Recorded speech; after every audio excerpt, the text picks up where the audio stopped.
Fatty liver നമുക്കുണ്ടോ? നമുക്കത് എങ്ങനെ കണ്ടുപിടിക്കാം? അതുപോലെ തന്നെ നമുക്ക് വീട്ടിലുള്ള ചെറിയ ചെറിയ ഇൻഗ്രീഡിയൻസ് വെച്ച് ഒരു പരിധിവരെ ഫാറ്റി ലിവർ കൺട്രോൾ ചെയ്യാം. ആ ഒരു ഇൻഗ്രീഡിയൻസിനെ കുറിച്ച് നമുക്ക് നോക്കാം. ഞാൻ ഡോക്ടർ പ്രിയ, Q1B ഹെൽത്ത് കെയറിലെ മെഡിക്കൽ ഓഫീസറാണ്. ഫാറ്റി ലിവർ എന്ന് പറയുന്ന ഒരു കണ്ടീഷൻ നമ്മുടെ കരളിലെ കോശങ്ങളിൽ കൊഴുപ്പടിയുന്ന ഒരു കണ്ടീഷനാണ്. അത് നമ്മൾ നോക്കുകയാണെങ്കിൽ പ്രധാനമായും 4 ഗ്രേഡ് ആയിട്ടാണ് പറയാറ്. പൊതുവേ പുറത്തേക്ക് ലക്ഷണങ്ങളൊന്നും കാണിക്കാതെ തന്നെയാണ് ഫാറ്റി ലിവർ പ്രോഗ്രസ് ചെയ്ത് പോകാറ്. അത് ഫസ്റ്റ് ഒരു സ്റ്റേജിൽ നമ്മുടെ ലിവറിലെ കോശങ്ങൾക്ക് ചുറ്റും കൊഴുപ്പടിക്കാൻ തുടങ്ങും. അപ്പോൾ ആ കോശങ്ങളിൽ ചെറിയ നീർക്കെട്ടുകൾ ഉണ്ടാകും. ആ ഒരു നീർക്കെട്ടുകൾ നമ്മൾ ഡെവലപ്പ് ചെയ്ത് പോകുന്ന ഒരു സ്റ്റേജിലോട്ട് പോകുമ്പോൾ നീർക്കെട്ടുകൾ ഉള്ളിലേക്ക് കടക്കാൻ തുടങ്ങും. അങ്ങനെ കൊഴുപ്പ് അടിയുന്നതിൻ്റെ അളവ് പതിയെ പതിയെ കൂടും. ആ ഒരു അളവ് കൂടുമ്പോൾ അടുത്തൊരു 3ാമത്തെ സ്റ്റേജിലോട്ട് പോകുമ്പോൾ ഫൈബ്രോസിസ് എന്ന് പറയുന്ന ഒരു കണ്ടീഷൻ, അല്ലെങ്കിൽ വടുക്കളായിട്ട് മാറും. ഇപ്പം നമ്മുടെ കയ്യിലോ കാലിലോ നമ്മുടെ ദേഹത്ത് എവിടെയെങ്കിലും ഒരു മുറിവുണ്ടായിട്ടുണ്ടെങ്കിൽ ആ മുറിവ് ഉണങ്ങുന്ന സമയത്ത് ഒരു സ്കാറിങ് നമ്മുടെ ശരീരത്തിൽ തോന്നാറുണ്ട്. ഈ ഒരു സ്കാറിങ് പോലെ നമ്മുടെ ലിവറിലെ കോശങ്ങളിൽ ഉണ്ടാകുന്ന സ്കാറിങ്ങിനെയാണ് നമ്മൾ ഫൈബ്രോസിസ് ആയിട്ട് പറയുന്നത്. ഈ ഒരു ഫൈബ്രോസിസ് ആയിട്ടുള്ള ഒരു സ്റ്റേജിൽ നിന്നും അടുത്ത 4ാമത്തെ സ്റ്റേജ് ആയിട്ട് ലിവർ സിറോസിസിലോട്ട് പോകും. ലിവർ സിറോസിസ് എന്ന് പറഞ്ഞാൽ നമ്മുടെ ഒരു കൊട്ട തേങ്ങ പോലെ നമ്മുടെ ലിവർ ചുരുങ്ങിപ്പോവും. മാക്സിമം എല്ലാ രോഗങ്ങളെയും മാക്സിമം അത് തന്നെ സുഖപ്പെടുത്താൻ നോക്കുന്ന ഒരു അവയവമാണ് ലിവർ. അപ്പോൾ നമ്മുടെ ലിവറിൽ ആദ്യത്തെ എന്തെങ്കിലുമൊക്കെ ഒരു ടോക്സിൻസോ പൊല്യൂട്ടൻസോ ഒക്കെ വന്നാൽ പോലും ലിവർ മാക്സിമം പുറത്തേക്ക് കാണിക്കാതെ സ്വയം തന്നെ ചികിത്സിക്കാൻ നോക്കും. അതിൻ്റെ ഭാഗമായതുകൊണ്ട് തന്നെ നമുക്ക് ഫാറ്റി ലിവർ പോലെയുള്ള പ്രശ്നങ്ങൾ ഉണ്ടെങ്കിൽ തിരിച്ചറിയാതെ പോകും. യാദർശികമായിട്ടുള്ള പരിശോധനകളിലോ ഒക്കെയാണ് കൂടുതലും ഫാറ്റി ലിവർ ഉണ്ടെന്ന് അറിയാം. അപ്പോൾ ഈ ഫാറ്റി ലിവർ നമുക്ക് ഉണ്ടോ ഇല്ലയോ എന്ന് ഡൗട്ടുള്ള ആൾക്കാർക്ക് നമുക്ക് ചില ലക്ഷണങ്ങൾ കാണിക്കാറുണ്ട്. ആ ലക്ഷണങ്ങളെക്കുറിച്ച് നമുക്ക് നോക്കാം. നമ്മൾ നോക്കുമ്പോൾ വിട്ടുമാറാതെ നിൽക്കുന്ന ഗ്യാസിൻ്റെ ബുദ്ധിമുട്ട്, അല്ലെങ്കിൽ ഭയങ്കരമായ ഏമ്പക്കം, പുളിച്ചതകട്ടിൽ, നെഞ്ചരിച്ചിൽ, ഭയങ്കരമായ ഗ്യാസിൻ്റെ ശല്യം ഉണ്ടെങ്കിൽ മിക്കവാർക്കും ആൾക്കാർക്ക് ഫാറ്റി ലിവറിൻ്റെ ഒരു തുടക്കം ഉണ്ടാവാൻ ചാൻസ് ഉണ്ട്. അപ്പോൾ ഈ ഗ്യാസിൻ്റെ പ്രശ്നങ്ങൾ നമ്മൾ എത്ര നോക്കിയിട്ട് മാറാതെ നിൽക്കുകയാണ്. നമ്മൾ ആദ്യമേ ഗ്യാസിൻ്റെ പ്രശ്നങ്ങളൊക്കെ വരുമ്പോൾ വീട്ടിൽ ജീരകം ഇട്ട് വെള്ളം കുടിക്കുക, അല്ലെങ്കിൽ മല്ലി, ഇഞ്ചി ഒക്കെ നമ്മൾ വെച്ച് നോക്കാറുണ്ട്. അപ്പോൾ ഇതൊന്നും ചെയ്തിട്ട് നമ്മുടെ ഹോം റെമഡീസിലൊന്നും നിൽക്കുന്നില്ല എങ്കിൽ നിങ്ങൾ എത്രയും പെട്ടെന്ന് ഒരു ഡോക്ടറെ കാണിക്കണം. ഈ വിട്ടുമാറാതെ നിൽക്കുന്ന ഗ്യാസ് ഒന്നാമതായിട്ട് ഫാറ്റി ലിവറിൽ കാണിക്കുന്ന ഒരു ലക്ഷണമാണ്. ഇനി അടുത്തതായിട്ട് നമ്മൾ വയറ് ചാടുന്നതിൻ്റെ ഉണ്ടെങ്കിൽ അത് നമുക്ക് ഫാറ്റി ലിവറിൻ്റെ ഒരു ലക്ഷണമാണ്. അപ്പം കുടവയറുള്ള ആൾക്കാർ, ഇപ്പം പുരുഷന്മാരുടെ കേസിൽ എടുക്കുകയാണെങ്കിൽ നമ്മളൊരു വേസ്റ്റ് സർക്കംഫറൻസ് എടുക്കുമ്പോൾ 100 സെൻറ്റിമീറ്ററിന് മുകളിലും, സ്ത്രീകളുടെ കേസിൽ 90 സെൻറ്റിമീറ്ററിൻ്റെ മുകളിലേക്കും പോകുന്നുണ്ടെങ്കിൽ, അല്ലെങ്കിൽ കുടവയറുണ്ട്, വയറ് ചാടുന്നുണ്ടെങ്കിൽ നിങ്ങൾ എന്തായാലും ഒരു ഡോക്ടറെ കൺസൾട്ട് ചെയ്യുകയോ അല്ലെങ്കിൽ ഒരു അബ്ഡോമിനൽ സ്കാൻ എടുത്ത് നോക്കുകയോ ചെയ്യാം. അപ്പോൾ ഇതും നമുക്കൊരു ഫാറ്റി ലിവറിൻ്റെ ഒരു ചാൻസ് കൂട്ടുന്ന ഒരു കണ്ടീഷനാണ്. അപ്പോൾ ഈ പറയുന്ന 2 കാര്യങ്ങൾ നോക്കിയിട്ട് നമുക്കൊരു വയറിൻ്റെ സ്കാൻ നമുക്കായിട്ട് തന്നെ ചെയ്യാൻ പോവുകയാണെങ്കിലും വയറിൻ്റെ സ്കാനിങ്ങിൽ നമുക്ക് മനസ്സിലാക്കാൻ പറ്റും നമുക്ക് ഫാറ്റി ലിവർ ഉണ്ടോ.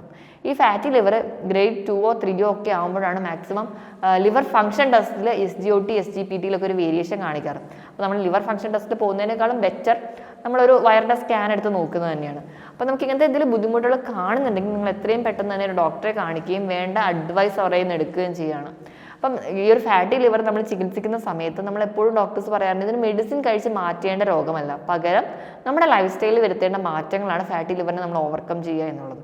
അപ്പോൾ ലൈഫ് സ്റ്റൈലിൽ വരുത്തേണ്ട ഒരു മാനേജ്മെൻറ്റ് അല്ലെങ്കിൽ ലൈഫ് സ്റ്റൈലിൽ വരുത്തേണ്ട ചേഞ്ചസിനെ കുറിച്ച് നമ്മൾ ഡിസ്കസ് ചെയ്യുകയാണെങ്കിൽ നമുക്ക് ഫാറ്റി ലിവറിനെ റിവേഴ്സ് ചെയ്ത് കൊണ്ടുവരണമെങ്കിൽ ഒന്നാമതായിട്ട് നിങ്ങൾ കഴിക്കുന്ന ഭക്ഷണത്തിൽ അന്നജത്തിൻ്റെ അളവ് കുറയ്ക്കുക. അന്നജത്തിൻ്റെ അളവ് കുറയ്ക്കാൻ പറയുന്നതിൻ്റെ പ്രധാന കാരണം നമ്മൾ കഴിക്കുന്ന ഭക്ഷണത്തിൽ അന്നജം നമ്മൾ പ്രധാനമായും 2ആയിട്ട് ഡിവൈഡ് ചെയ്യുന്നു, ഗ്ലൂക്കോസ് എന്നും ഫ്രക്ടോസ് എന്നും. ഗ്ലൂക്കോസ് നമ്മുടെ ശരീരത്തിൽ ഓരോ കോശങ്ങളിലേക്ക് ഇൻസുലിൻ വഹിച്ചുകൊണ്ട് പോയി അവിടെ ഊർജ്ജമായി കൺവേർട്ട് ചെയ്യുന്നു.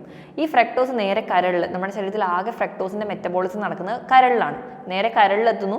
നമ്മൾ കഴിക്കുന്ന ഭക്ഷണത്തിൽ അമിതമായി എത്തുന്ന ഫ്രക്ടോസ് കരളിൽ കൊഴുപ്പായി കൺവേർട്ട് ചെയ്ത് അവിടെ അങ്ങ് സ്റ്റോർ ചെയ്യും. നമുക്ക് എപ്പോഴെങ്കിലും ഒരു പട്ടിണി വരിക അല്ലെങ്കിൽ ഒരു സ്റ്റാർവേഷൻ പീരീഡ് വരുന്ന സമയത്ത് ഈ ഫ്രക്ടോസ് യൂസ് ചെയ്യാം എന്നാണ് നമ്മുടെ ശരീരം വിചാരിക്കുന്നത്.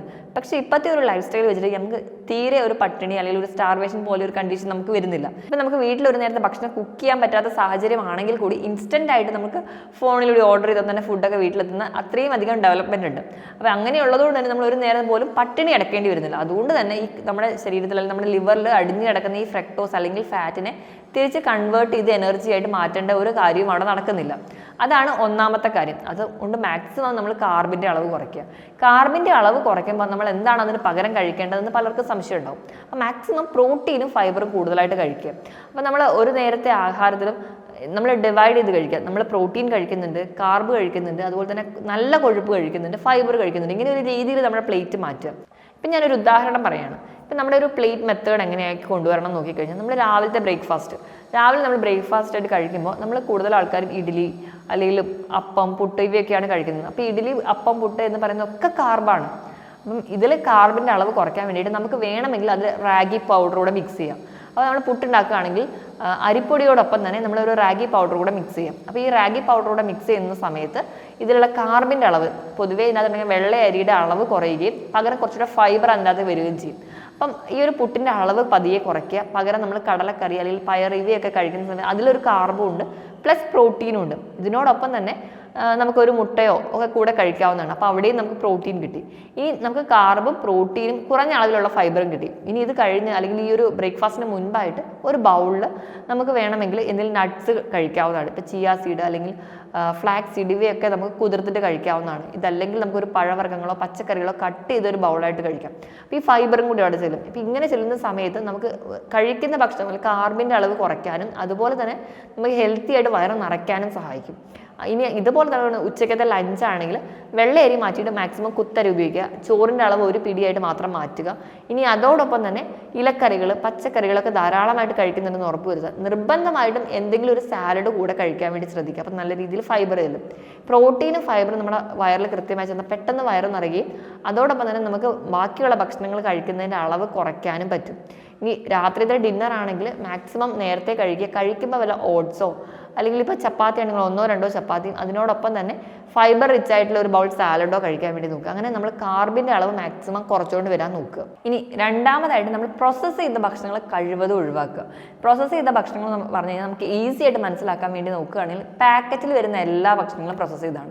നമ്മൾ ഓരോ തവണയും നമ്മുടെ പാക്കറ്റ് പൊട്ടിക്കുമ്പം അത്രത്തോളം നമ്മൾ നമ്മുടെ ലിവറിനെ ഒരു 10% നശിപ്പിച്ചുകൊണ്ടിരിക്കുക. നമ്മുടെ ബിസ്ക്കറ്റ്, കേക്ക്സ്, കുക്കീസ് അങ്ങനെ നമ്മുടെ ഇൻസ്റ്റൻ്റ് ആയിട്ട് കുക്ക് ചെയ്യാൻ പറ്റുന്ന എല്ലാ ഭക്ഷണങ്ങളും ഇതെല്ലാം പ്രോസസ്സ് ചെയ്ത ഭക്ഷണങ്ങളാണ്. അപ്പോൾ ഇങ്ങനത്തെയുള്ള ഫുഡ് കംപ്ലീറ്റ്ലി ഒഴിവാക്കുക. അങ്ങനെയാണെങ്കിൽ തന്നെ ഒരു പരിധി വരെ നമുക്ക് ഫാറ്റി ലിവർ റിവേഴ്സ് ചെയ്തുകൊണ്ട് വരാൻ പറ്റും. മൂന്നാമതായിട്ട് സ്ട്രിക്റ്റ് ആയിട്ട് ഇൻ്റർമീഡിയറ്റ് ഫാസ്റ്റിംഗ് ഫോളോ ചെയ്യാം. ഇൻ്റർമീഡിയറ്റ് ഫാസ്റ്റിംഗ് ഫോളോ ചെയ്യുക എന്ന് പറയുമ്പോൾ നമ്മൾ രാത്രിയത്തെ ഭക്ഷണം കഴിഞ്ഞ് പിറ്റേ ദിവസം രാവിലത്തെ ബ്രേക്ക്ഫാസ്റ്റിനിടയിൽ ഒരു 16 മണിക്കൂറെങ്കിലും ഗ്യാപ്പ് ഇടുക. ഇപ്പം നോർമലി നമുക്ക് ലൈഫ് സ്റ്റൈലിൽ ഒരു 16 മണിക്കൂർ ഗ്യാപ്പ് ഇല്ലെങ്കിൽ നിങ്ങൾ പതിയെ ആ ഒരു ഗ്യാപ്പ് കൂട്ടിക്കൊണ്ടുവരിക. ആദ്യം 10 മണിക്കൂർ ഗ്യാപ്പ് ഇടുക, പിന്നെ 12 മണിക്കൂർ ഗ്യാപ്പ് ഇടുക, 14, 16 അങ്ങനെ ഗ്രാജുവലി കൂട്ടിക്കൊണ്ടുവരിക. ഈ ഒരു ഫാസ്റ്റിംഗ് ടൈമിൽ യാതൊരുവിധ ഭക്ഷണം കഴിക്കാൻ പാടില്ല. ആകെ നമുക്ക് കുടിക്കാൻ പറ്റുന്ന പ്ലെയിൻ വാട്ടർ മാത്രമാണ്. അപ്പോൾ അങ്ങനെയുള്ള പ്ലെയിൻ വാട്ടർ അല്ലെങ്കിൽ അത്ര നിർബന്ധമാണെങ്കിൽ മധുരവും പാലും ഇല്ലാത്ത ചായയോ കാപ്പിയോ കുടിക്കാവുന്നതാണ്. അപ്പോൾ ആ ഒരു വെള്ളം മാത്രം കുടിച്ചുകൊണ്ട് നമ്മൾ ഇത്രയും നേരം ഫാസ്റ്റ് ചെയ്യുകയാണെങ്കിൽ ഒരു പരിധി വരെ നമുക്ക് ഈ ഒരു ഫാറ്റി ലിവറിനെ തിരിച്ചുകൊണ്ട് വരാൻ പറ്റും. ഇനി ഇതല്ലാതെ തന്നെ ഈ 3 പ്രോസസ്സിനോടൊപ്പം തന്നെ നമുക്കിത് ഫാറ്റി ലിവർ വരാതിരിക്കാൻ വേണ്ടി നമ്മുടെ വീട്ടിലുള്ള നമ്മുടെ കിച്ചൺ ഇൻഗ്രീഡിയൻസ് വെച്ചിട്ട് തന്നെ ഒരു പരിധി വരെ നമുക്ക് ഇതിനെ കൺട്രോൾ ചെയ്തുകൊണ്ട് പോകാൻ പറ്റും. അപ്പോൾ ഈ ലിവറിൽ കൊഴുപ്പടിയുന്നത് തടയാൻ വേണ്ടിയിട്ട് നമുക്ക് ഏറ്റവും ഇമ്പോർട്ടൻ്റ് ആയിട്ട് സഹായിക്കുന്ന ഒന്നാമത്തെ സാധനം എന്ന് പറഞ്ഞിട്ടുണ്ടെങ്കിൽ മഞ്ഞളാണ്. മഞ്ഞളിൽ കുർക്കുമിൻ എന്ന് പറയുന്ന ഒരു ആൻറ്റി ഓക്സിഡൻ്റ് ആണ്.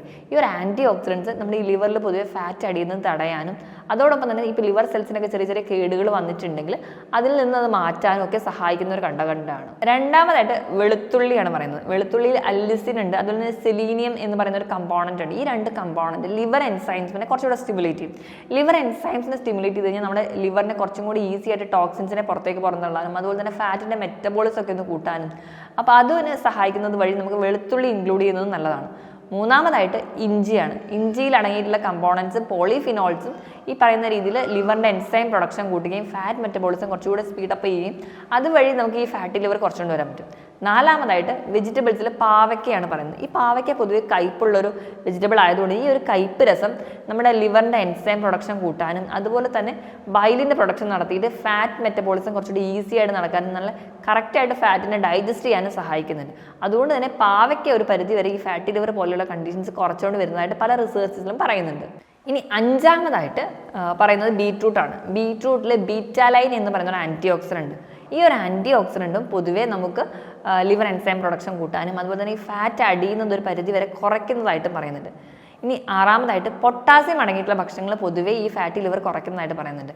പൊട്ടാസ്യം കൂടുതലായിട്ട് അടങ്ങിയിട്ടുള്ളത് കരിക്കിലുണ്ട്, ഉലുവയിലുണ്ട്, മാതളത്തിലുണ്ട്, ഏത്തപ്പഴത്തിലുണ്ട്, മധുരക്കിഴങ്ങിൽ അടങ്ങിയിട്ടുണ്ട്. അപ്പം ഇതൊക്കെ കഴിക്കുന്നത് ഒരു പരിധി വരെ നമുക്ക് ഫാറ്റി ലിവർ റിവേഴ്സ് ചെയ്യാം. അപ്പം മധുരക്കിഴങ്ങ് പോലെയുള്ള കിഴങ്ങ് വർഗ്ഗങ്ങളാണെങ്കിൽ കൂടി ഇതിലുള്ള കാർബിൻ്റെ അളവ് കുറവാണ്. അതുപോലെ തന്നെ ഫൈബർ റിച്ച് ആയിട്ടുള്ള ഒന്നാണ് മധുരക്കിഴങ്ങ്. അപ്പം മധുരക്കിഴങ്ങൊക്കെ ഫാറ്റി ലിവർ ഉള്ളവർക്ക് കഴിക്കാവുന്നതാണ്. അപ്പം അത് തന്നെ ഒരു ക്വാണ്ടിറ്റി കഴിക്കുന്ന സമയത്ത് നമുക്ക് ഈ ഫാറ്റി ലിവറിനെ റിവേഴ്സ് ചെയ്തുകൊണ്ട് വരാൻ പറ്റും. ഈ പറഞ്ഞ 6 ഇൻഗ്രീഡിയൻസ് ആണ് പൊതുവേ ഫാറ്റി ലിവർ ഉള്ള ആൾക്കാർ കുറച്ചുകൂടെ പ്രിഫർ ചെയ്യാൻ അല്ലെങ്കിൽ സജസ്റ്റ് ചെയ്യാൻ നല്ലതെന്ന് പറയുന്നത്. ഇനി നമ്മൾ നോക്കാൻ പോകുന്ന 3 ഡ്രിങ്ക്സുകളാണ് ഫാറ്റി ലിവറുള്ള ഒരു നിർബന്ധമായും കഴിക്കേണ്ടതാണ്. അപ്പോൾ നമ്മൾ ഒന്നാമതായിട്ട് പറയുകയാണെങ്കിൽ ഗ്രീൻ ടീ ആണ്. ഗ്രീൻ ടീയിൽ ധാരാളം കാറ്റക്കീൻസ് ഉണ്ട്. എപ്പി ഗാലറ്റോ കാറ്റക്കിൻ ഗാലേറ്റ് എന്ന് പറയുന്ന പോളിഫിനോളും കാറ്റക്കീനും ഒക്കെ അടങ്ങിയതുകൊണ്ട് തന്നെ ഇത് നല്ലൊരു ആൻറ്റി ഓക്സിഡൻ്റ് ആണ്. അപ്പോൾ രാവിലെ ചായയോ കാപ്പിയോ കുടിച്ച് ഒരു ദിവസം തുടങ്ങുന്ന ആൾക്കാരാണെങ്കിൽ ആ ചായയോ കാപ്പിയോ മാറ്റിയിട്ട് പകരം നമുക്ക് ഗ്രീൻ ടീ ഉപയോഗിക്കാം. ഗ്രീൻ ടീ ഒരു നല്ല വൈകുന്നേരത്തെ ചായക്ക് പകരമാണെങ്കിലും ആ ഒരു ടൈമിൽ ഗ്രീൻ ടീ കുടിക്കുന്നത് ഫാറ്റി ലിവർ റിവേഴ്സ് ചെയ്തുകൊണ്ട് വരാൻ പറ്റുന്നുണ്ട്. ഇനി രണ്ടാമതായിട്ട് നമ്മൾ പറയുകയാണെങ്കിൽ കട്ടൻ കാപ്പി അല്ലെങ്കിൽ കട്ടൻ ചായ. അതിൽ മധുരവും അതുപോലെ തന്നെ പാലും ഒഴിവാക്കിയിട്ടുള്ള കട്ടൻ കാപ്പിയിൽ ധാരാളം ആൻറ്റി ഓക്സിഡൻസ് അടങ്ങിയിട്ടുണ്ട്. ഈ കട്ടൻ കാപ്പിയിൽ അടങ്ങിയിട്ടുള്ള ക്യുനൈഡ്സ് എന്ന് പറയുന്ന ആൻറ്റി ഓക്സിഡൻസ് നമ്മുടെ ലിവർ എൻസൈംസിൻ്റെ പ്രൊഡക്ഷൻ കൂട്ടാനും അതുവഴി ഫാറ്റ് അടിയുന്നത് തടയാനും സഹായിക്കുന്നുണ്ട്. മൂന്നാമതായിട്ട് നമ്മൾ നോക്കുന്ന ഡ്രിങ്ക് എന്ന് പറയുന്നത് ലെമൺ ആണ്. അപ്പോൾ ചെറുനാരങ്ങ നമുക്ക് ഈ ഫാറ്റിൻ്റെ മെറ്റബോളിസം കുറച്ചുകൂടി നമ്മുടെ ശരീരത്തിൽ കൂട്ടാൻ സഹായിക്കുന്ന ഒന്നാണ്. നമുക്ക് ശരീരഭാരം കുറയ്ക്കാനൊക്കെ നമ്മൾ ലെമൺ ആഡ് ചെയ്യുന്ന പോലെ തന്നെ ഫാറ്റി ലിവറിനെ റിവേഴ്സ് ചെയ്യാനും നമുക്ക് നാരങ്ങ വെള്ളം ഡിപ്പെൻഡ് ചെയ്യാവുന്നതാണ്. അപ്പോൾ മധുരം ഇടാത്ത നാരങ്ങ വെള്ളം കുടിക്കുന്നതും അതിനോടൊപ്പം നാരങ്ങ വെള്ളം ഉണ്ടാക്കുന്ന സമയത്ത് ഒരു കഷ്ണം ഇഞ്ചി കൂടി ആഡ് ചെയ്ത് കുടിക്കുന്നതും ഒരു പരിധി വരെ നമുക്ക് ഫാറ്റി ലിവർ റിവേഴ്സ് ചെയ്തുകൊണ്ട് വരാം. നമ്മൾ കൂടുതലും വെയിറ്റ് ഒക്കെ കുറയ്ക്കാൻ വേണ്ടി സ്മൂത്തിനെയൊക്കെ ഡിപ്പെൻഡ് ചെയ്യുന്ന ആൾക്കാരാണെങ്കിൽ നമ്മുടെ ഫാറ്റി ലിവറും അത് വെച്ച് തന്നെ റിവേഴ്സ് ചെയ്തുകൊണ്ട് വരാൻ പറ്റുന്നത്. നമ്മൾ സ്പിനാച്ച് അല്ലെങ്കിൽ ചീര അതുപോലെ തന്നെ ബെറീസ് ഒക്കെ ആഡ് ചെയ്തിട്ട് നമ്മൾ സ്മൂത്തി ഉണ്ടാക്കുക. അപ്പോൾ ഇവ രണ്ടും ബ്ലെൻഡ് ചെയ്യുക. അതിനോടൊപ്പം തന്നെ ഒരു വാട്ടർ ബേസിന് പകരം നമുക്ക് തേങ്ങാ വെള്ളം ആഡ് ചെയ്തും തേങ്ങാ വെള്ളത്തിലും ധാരാളം ആൻറ്റി ഓക്സിഡൻസ് ഉണ്ട്. അപ്പോൾ തേങ്ങാ വെള്ളം ചേർത്തിട്ട് ഇവ രണ്ടും കൂടെ നല്ല രീതിയിൽ അരച്ചെടുത്ത് നമ്മൾ ഏതെങ്കിലും ഇപ്പോൾ ബെറീസ് തന്നെ ആവണമെന്നില്ല ഏതെങ്കിലും ഫ്രൂട്ട്സ് ഇപ്പോൾ റോബസ്റ്റ പഴമോ അല്ലെങ്കിൽ അങ്ങനെ ഏതെങ്കിലും ഒരു ഗ്ലൈസിമിക് ഇൻഡെക്സ് കുറവുള്ള ഫ്രൂട്ട്സ് ഒക്കെ ആഡ് ചെയ്തിട്ട് സ്പിനാച്ച് കൂടി സ്പിനാച്ചിൽ ധാരാളം ഫൈബേഴ്സ് ഉണ്ട് അതുപോലെ തന്നെ ധാരാളം പൊട്ടാസ്യം ഒക്കെ അടങ്ങിയതുകൊണ്ട് തന്നെ അതുവഴി നമുക്ക് ഫാറ്റി ലിവർ റിവേഴ്സ് ചെയ്തുകൊണ്ട് വരാൻ പറ്റും. അപ്പോൾ ഇത്രയുമുള്ള ഹോം റെമഡീസ് ഒക്കെ പ്ലസ് ഒരു ഡോക്ടറുടെ അഡ്വൈസ് ഇമ്പോർട്ടൻ്റ് ആണ്. അപ്പോൾ ഡോക്ടറുടെ അഡ്വൈസും